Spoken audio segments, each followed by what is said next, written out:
la cena, o vamos a compartir la cena del Señor, donde recordamos la muerte del Señor Jesús, ¿no? Y realmente Jesús logró lo imposible para nosotros al morir, ¿no? Si nosotros hubiésemos muerto por nuestros pecados, quedábamos allí, muertos. Pero Él murió por nuestros pecados y resucitó, y de esa manera Él nos ha dado la posibilidad de tener la salvación y la vida eterna. Eso es lograr lo imposible. Justamente en esta mañana quisiera compartir con ustedes este tema, ¿no? La fe que supera lo imposible. Ustedes saben que cuando Cristóbal Colón descubrió un nuevo mundo, o soñaba con descubrir un nuevo mundo, en realidad él soñaba con llegar a las Indias, ¿no? Y se encontró con un nuevo mundo. Fue así la historia. Pero cuando él proponía esto, en aquella época, los sabios del momento decían que él era un visionario loco. Estaba loco de remate, ¿no? Nadie se hubiese atrevido a ir más allá del horizonte visible porque se pensaban que ahí se terminaba el mundo. Es decir, era un imposible pretender ir más allá del horizonte. Sin embargo, después que él hizo toda esta proeza, esta hazaña, dijeron, bueno, al final aquello no fue nada extraordinario, ¿no? Ya había pasado el momento del desafío, ya se habían logrado lo imposible, y entonces la gente empezó a ver nuevamente las cosas con su lógica. Tiempo después, dicen algunos historiadores, sucedió que en una reunión de cortesanos, cuando él se encontró con esta gente y ellos rememoraban su hazaña, decían, bueno, pero aquello en realidad no fue algo tan dificultoso, ¿no? Entonces ahí salió la historia de que Colón saca un huevo cocido y los desafía a poner el huevo en posición vertical. Entonces todos dijeron, esto sí que es imposible, no se puede. Y entonces, cuando ya nadie quiso intentarlo, él pegó un golpecito sobre la mesa con el huevo, se abolló una de sus puntas y justamente quedó perfectamente alineado, aplomado, y entonces todos se sorprendieron, ¿no? Pero después, al poco tiempo, dijeron, bueno, pero eso al final era simple. Así somos, ¿no? Pero antes de que alguien haga algo, realmente hay cosas que pueden llegar a resultarnos imposible. Después que él lo hizo, para todos sonaba lógico, pero a nadie se le había ocurrido, ¿no? Y muchas cosas suceden así en nuestras vidas. A veces nos encontramos ante problemas que no tienen soluciones de acuerdo a nuestra lógica, a nuestro punto de vista. Hay cosas que nos resultan imposibles de superar, un verdadero desafío, y nos quedamos allí, ¿no? Impotentes, quizás frustrados, en el peor de los casos hasta desesperados, ¿no? Uno puede llegar a perder la fe, puede llegar a perder el rumbo y encontrarse ahí sin saber a quién acudir.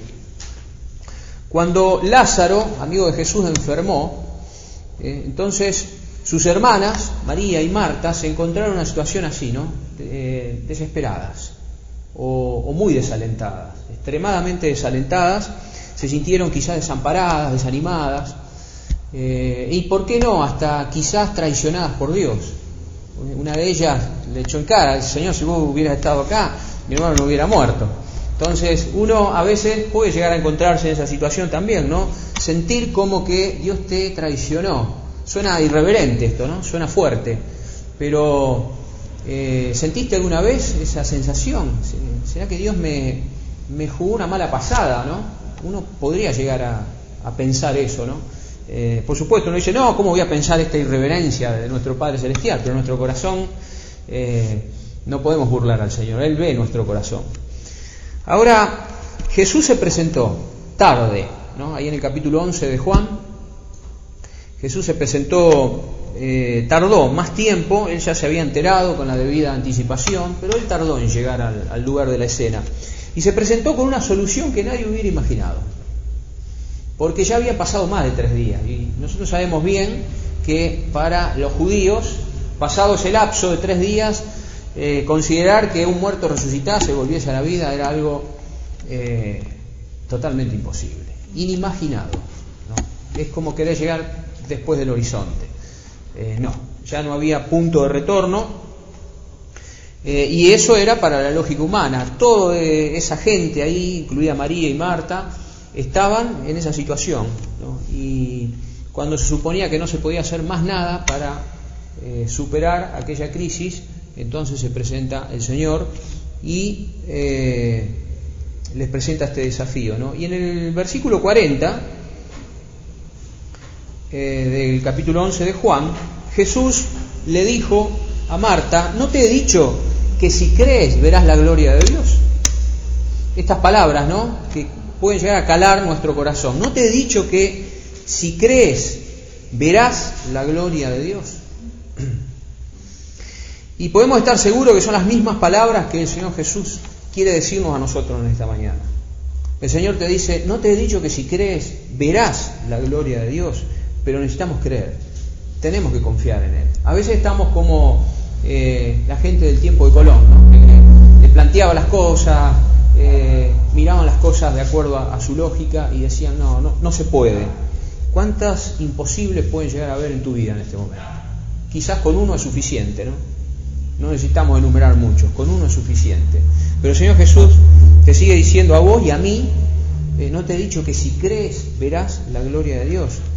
Y Marta y María podemos estar seguros que habían visto al Señor Jesús sanar. Y también ellas sabían, estaban enteradas de que el Señor Jesús había resucitado a personas que estaban muertas. Esto era notorio, se había difundido la fama de Jesús, pero bueno, eran casos que no habían superado los 3 días, podríamos decir. ¿Qué pasa cuando superó?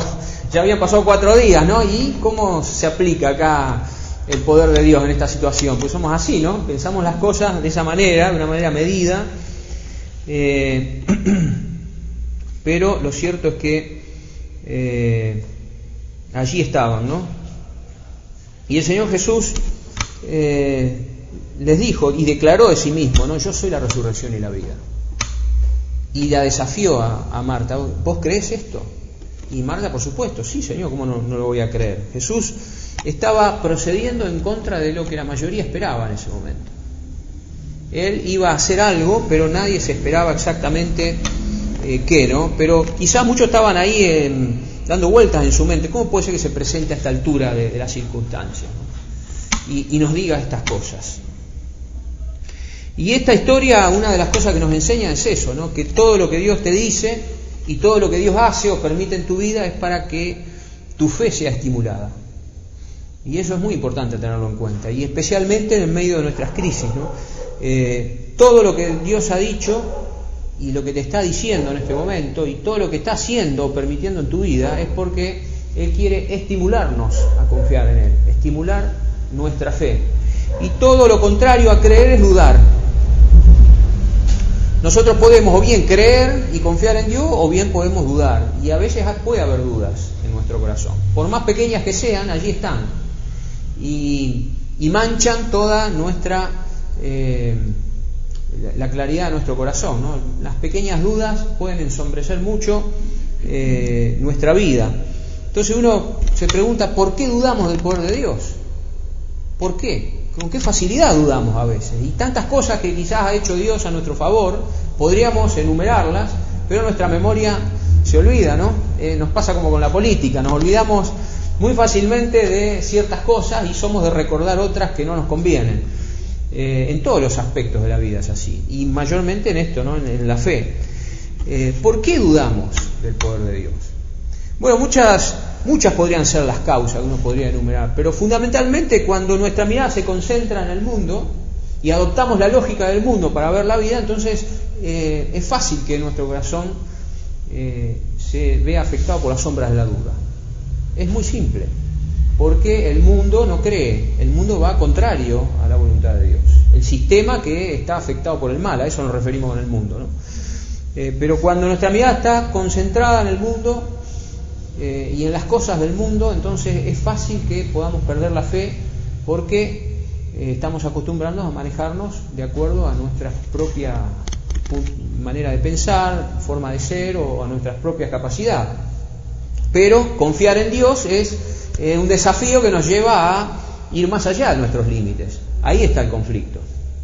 Seguir a Cristo es justamente exponernos a tener que vivir situaciones que nos superan y que van más allá de nuestros límites. Si no, no podríamos seguirle. Es fácil seguir a Cristo cuando todo está encasillado en nuestra lógica y nos resulta comprensible, lógico, cómodo, y no tenemos que hacer grandes cambios en nuestra vida. Pero cuando las circunstancias que nos tocan vivir nos llevan a una crisis de fe, justamente, entonces ahí podemos llegar a encontrarnos como Marta o como María, ¿no? Que de pronto se encontraron sin su querido hermano y en una situación muy complicada socialmente hablando. Y allí estaba Jesús. O cuando los pensamientos nuestros están basados más en la filosofía humana que en la palabra de Dios. Hay mucha filosofía positivista dando vuelta y es fácil decir una frase positiva, ¿no? El problema es que esa frase positiva encaje justamente dentro del camino de Dios. A veces Dios va en una dirección y las frases positivas que nos rodean no pierden sentido, porque no nos ayudan a superar los problemas. Nos hacen sentir bien por un momento, ¿no? Pero no nos ayudan a superar los problemas, porque justamente es el poder de Dios que va más allá de toda comprensión el que puede hacer que nosotros podamos seguir adelante. O cuando Satanás se presenta ante nosotros como el león rugiente, y entonces quedamos ahí aturdidos, con miedo, y nos desesperamos, perdemos de vista al Señor Jesús, pensamos que estamos solos, y los problemas a veces se presentan así en la vida, y nos quedamos así, ahí, ¿no? Con dudas acerca de si Dios está realmente controlando la situación que estamos viviendo. Muchas veces decimos con facilidad, no te preocupes que el Señor tiene todo bajo su control, pero cuando está todo el oleaje, ¿no? Y nuestra vida está siendo zamarreada de un lado a otro, no es tan fácil decir Dios está en el control.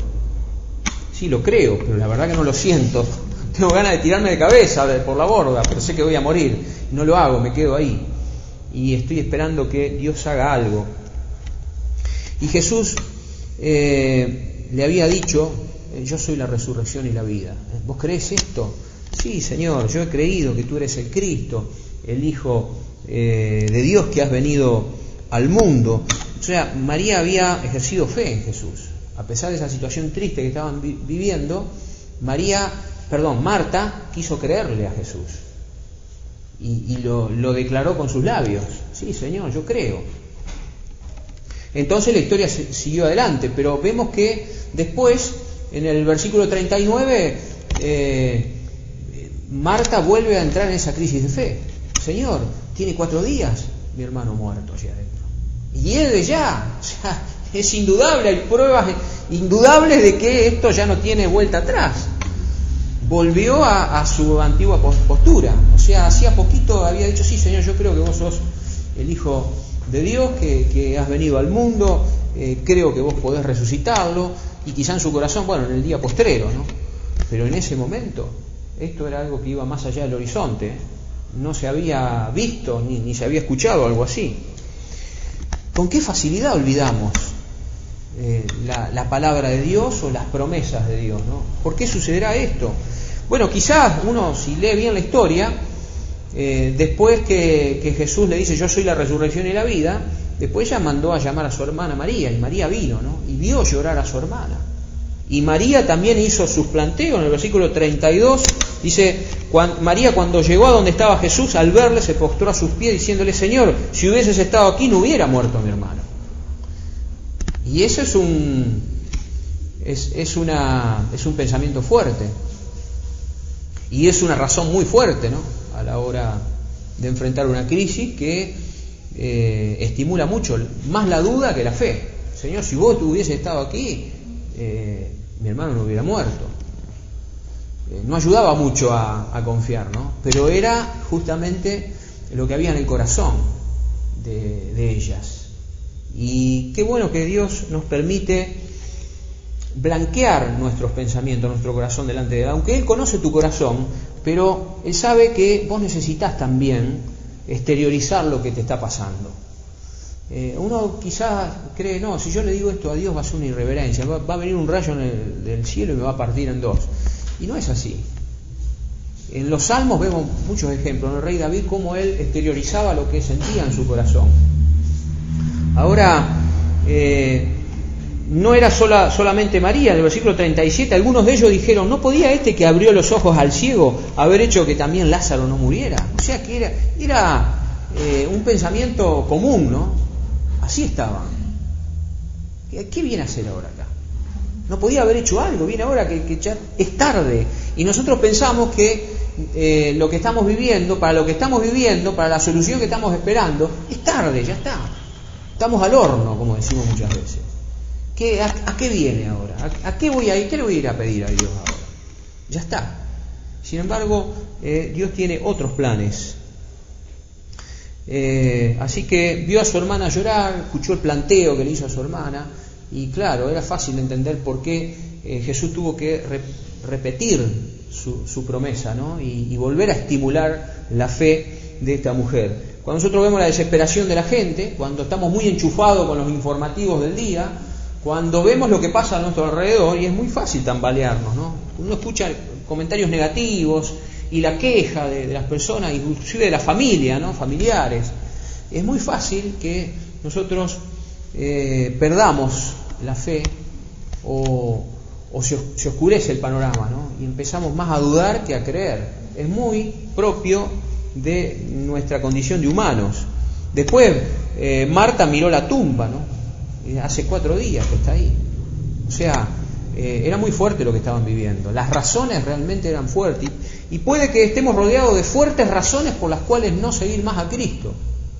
El ateísmo se está manifestando, pero de una manera despiadada, podríamos decir, ¿no? Sin reparos. Yo abro el Facebook, tengo algunos contactos que son ateos, escriben cosas que da ganas de bloquearlos, pero no lo voy a hacer porque es una posibilidad de testificarles. Pero el ateísmo tiene conceptos y te aporta razones para abandonar totalmente la fe. De hecho, conozco creyentes que han abandonado completamente la fe y se han volcado al ateísmo. Han dudado. Bueno, hay que ver si realmente tuvieron una experiencia espiritual de salvación. Hay que ver eso, ¿no? Así que puede haber muchas razones. Nosotros tenemos la necesidad de que el Señor Jesús nos refresque la memoria. Es necesario. Fíjense que el Señor Jesús estimuló constantemente a Marta para que no perdiera la fe. Y es eso lo que Dios tiene que hacer en nuestras vidas, ¿no? Y con mucha frecuencia. Nuestra mente es frágil, nuestra memoria es frágil, nos olvidamos fácilmente de lo que Dios ha dicho. ¿Cuántas veces tenemos que volver a la Biblia y decir, este versículo era así, ¿no? Y nos olvidamos de las palabras exactas de cada versículo? ¿No nos pasa? ¿Y cuánto hace que estamos leyendo la palabra de Dios? 10, 15, 20 años. Y necesitamos volver a leer el mismo versículo porque se olvida la mente. Y de las cosas a favor nuestro que ha obrado Dios a lo largo de nuestra experiencia con Él, ¿cuántas veces quedan ahí en el olvido? En el momento de dudas parece que no surge todo eso. Parece que no tiene efecto, no tiene fuerza. ¿Y cuántas cosas que te han llenado de gozo y te han ayudado a dar un paso hacia adelante por el poder de Dios? Y en ese momento no, surge todo lo otro, ¿no? Todo lo contrario. Estamos inclinados por naturaleza a olvidar las palabras de Cristo, y es necesario que Él una y otra vez, mediante el Espíritu Santo, mediante la Biblia, Él repita: no te he dicho que si crees verás la gloria de Dios. No te lo he dicho ya. No es que el Señor Jesús, estoy cansado de repetirte lo mismo. No te he dicho que si crees verás la gloria de Dios. Es para recordarnos que nuestra mente es frágil, que no podemos confiar completamente en nuestra mente. Entonces, ¿qué tipo de pensamientos dominan tu vida a lo largo del día? ¿Qué tipo de pensamiento? Es terrible la mente, ¿no? Y justamente Satanás hace su trabajo fino allí, en nuestra mente. Él tiene la posibilidad de contaminar tu mente, dándote malos pensamientos, malas ideas. Ojo, las ideas son tuyas, los pensamientos son tuyos, pero el mal los puede afectar, y si vos se los permitís, lo va a hacer. Por algo la Biblia dice: no den lugar al diablo. No debemos darle lugar al diablo. Y la duda justamente es lo que la semilla por excelencia que el diablo siembra. Desde el Génesis es esto. Con que Dios ha dicho: no comáis de todo árbol. Y empezó a razonar Eva con la serpiente, con el mal. Y entonces, el resultado fue inevitable. Y pasa lo mismo con nosotros, ¿no? Si le damos lugar a los malos pensamientos, a las dudas, a los pensamientos negativos, Entonces tenemos que aprender a combatir todo eso con la palabra de Dios. Por algo dice en Filipenses 4, del 8 en adelante, que todo lo verdadero, todo lo honesto, todo lo puro, lo justo, lo amable, lo que es de buen nombre, si tiene virtud, si es algo digno de alabanza, en esto pensad. Entonces, ¿cuáles son los pensamientos que predominan en tu mente a lo largo del día? Tenemos que tener especial cuidado en esto, ¿no? En qué es lo que entra en nuestra mente a lo largo del día. ¿Dónde está puesta tu mirada a lo largo del día? La mirada de Marta estaba puesta en la tumba. Estaba mirando la tumba y estaba también sintiendo el olor de la muerte. Y entonces el mensaje era muy fuerte, ¿no? Esto, yo no le veo solución a esto. Y quizás hay cosas que están pasando en nuestras vidas que estamos teniendo la misma sensación, ¿no? Esto, yo no sé si tiene solución esto. Por lo menos no tengo precedentes. Y justamente es el momento en el que Dios está esperando el momento oportuno para actuar en tu vida. Pero si la duda nos está embargando, entonces va a ser difícil que nosotros podamos ver la gloria de Dios. No te he dicho que si crees verás la gloria de Dios. Si dudas, no. Porque para el que duda, dice Santiago, no piense que recibirá cosa alguna el que duda. El que duda es alguien que un día está acá, otro día está allá, y hace un vaivén espiritual y nunca se define para nada. Entonces Dios no puede obrar en una mente, en un corazón así. Así que todo lo que te pasa tiene ese propósito de estimular tu fe y de llevarte desarmado, así como debilitado quizás, reconociendo tu debilidad y tu incapacidad, llevarte justamente a los pies de Cristo, para que Él con su poder entonces pueda proceder, porque justamente es la fe en el poder de Dios lo que hará que puedas superar lo imposible. Ni vos ni yo podemos hacer mucho, por no decir nada, para superar lo imposible. Lo imposible es imposible, para nosotros siempre será imposible, pero no para Dios. Para vosotros es imposible, dijo Jesús, pero no para Dios, porque todas las cosas son posibles para Dios. Lo que pasa es que nuestra mente finita no puede captar eso. Necesitamos la fe, necesitamos confiar a pesar de la situación difícil, ¿no? e incomprensible. Pero como nosotros necesitamos comprenderlo todo antes de creer, hay cosas que sí se pueden comprender, hay otras que no. Hay que confiar y hay que esperar en el Señor. Así que, ¿hay algún imposible en tu vida?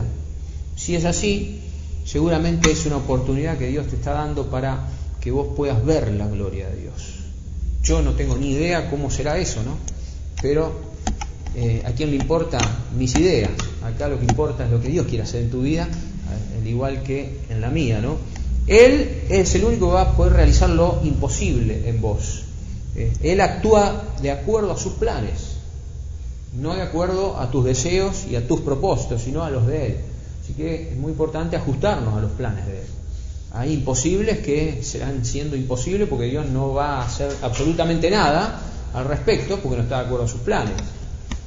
O porque de concederte ciertas cosas terminarías alejándote más de Él, o sus planes se frustrarían.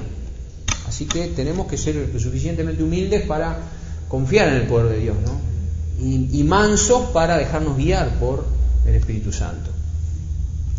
Ahora, vos sí podés realizar lo posible. Lo posible sí. Cuando estuvieron en aquel momento y Lázaro salió, el Señor Jesús dijo, primero les dijo quiten la piedra y después les dijo desátenlo y déjenlo ir.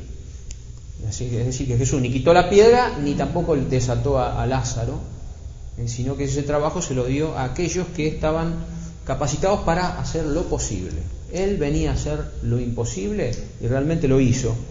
Así que si los hombres no movían la piedra, si tampoco desataban a Lázaro, entonces no se completaría la obra, ¿no? Y Dios hace así.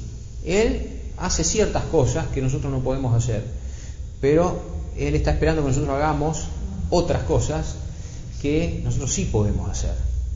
Y eso es muy importante, ¿no? Porque tenemos la misión dada por Dios de ayudar a otros justamente a desatarlos, tenemos que ayudarlos a desatarlos.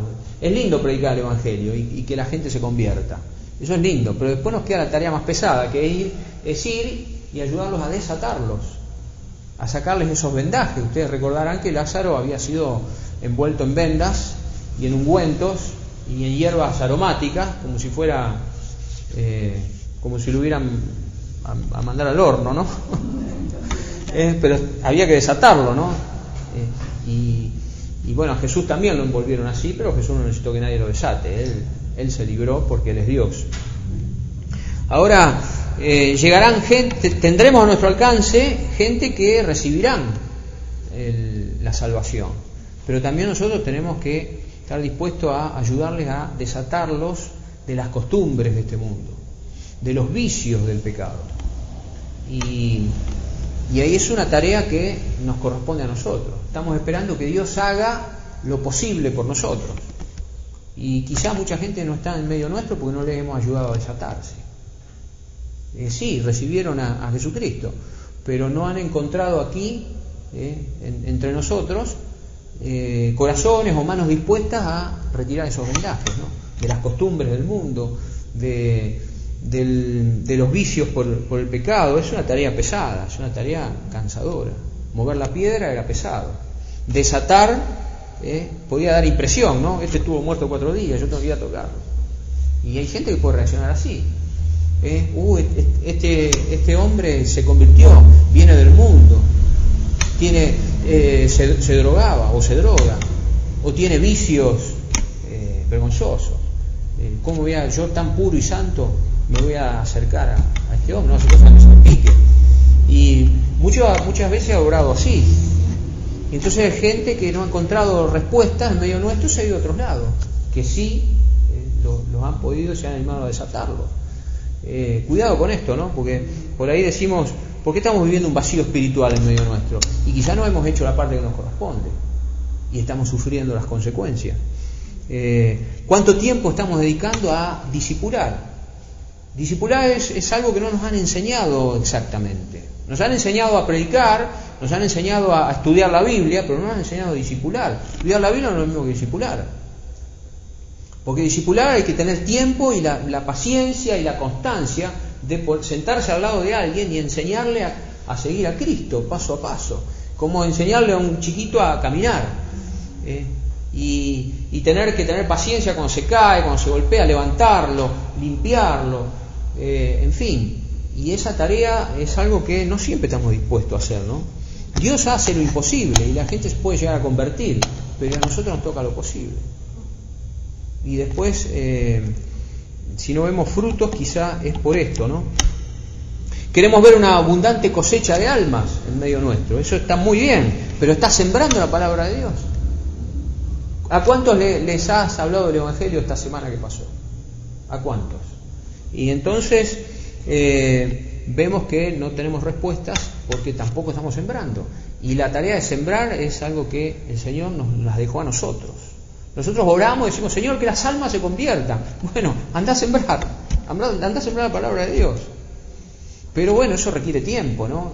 En un ritmo de vida que nos toca vivir, cada vez tenemos menos tiempos. Y nosotros decimos que tenemos menos tiempo. Pero si no sembramos, tampoco podremos participar de los frutos. Y estás atendiendo a las necesidades espirituales de los que te rodean. No estamos tan, decimos a veces, pero yo no tengo ni fuerzas ni para mis cosas, voy a estar atendiendo las necesidades de los demás. Es la lógica humana, la misma lógica que cuestionaba a Colón cuando él quería descubrir una ruta nueva para hacer las cosas. La misma lógica que cuestionó a Jesús cuando se presentó en aquel velorio, podríamos decir, ¿no? Ya estaba terminando el velorio, y se presentó Jesús. La misma lógica que ponía trabas y ponía dudas y no permitía ver la luz de esperanza que viene de parte de Dios. Y nosotros somos los que oscurecemos el panorama muchas veces, ¿no? Con nuestra lógica humana que necesita ser,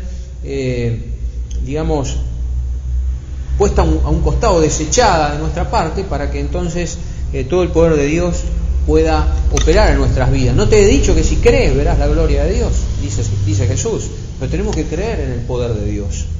un poder que no podemos comprender.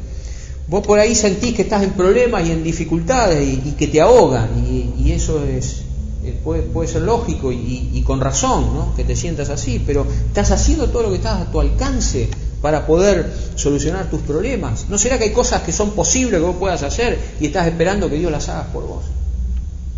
Podría ser eso. O si no, puede ser que simplemente el Señor Jesús no se ha presentado todavía, no ha manifestado su poder, porque está esperando que sea el tiempo adecuado. Él esperó que pasaran 4 días, que la gente perdiera toda esperanza hasta en sus propios misticismos, que quedara el terreno ahí, blanco podríamos decir, ¿no?, para que entonces ellos pudiesen comprender una nueva realidad. Dios tiene poder y ese poder supera toda nuestra imaginación, pero hasta que nosotros no lo creemos de verdad, difícilmente Dios puede hacer algo que marque una diferencia en medio nuestro. Así que hasta que vos no agotes tus recursos, tus esperanzas propias o tus misticismos, quizás Dios no obre en tu vida hasta que eso se agote, ¿no?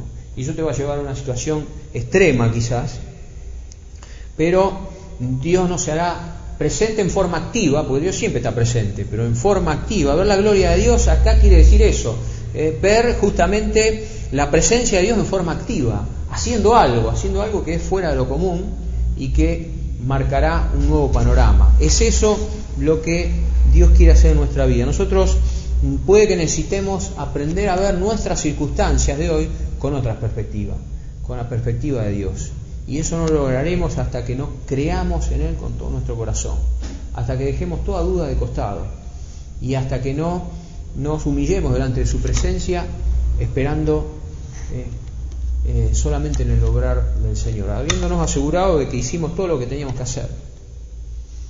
Y entonces estaremos preparados para ver la gloria de Dios, y Él se manifestará y hará cosas que nos maravillarán, y seremos testigos oculares de ello, ¿no?, como sucedió con aquella generación.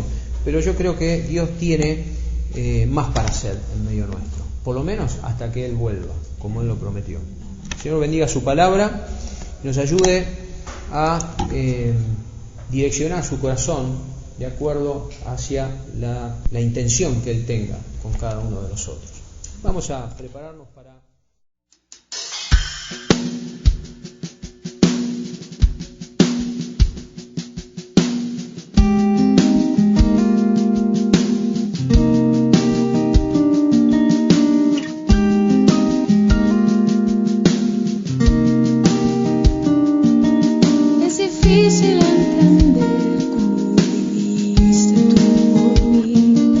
Siendo yo como soy, tú te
My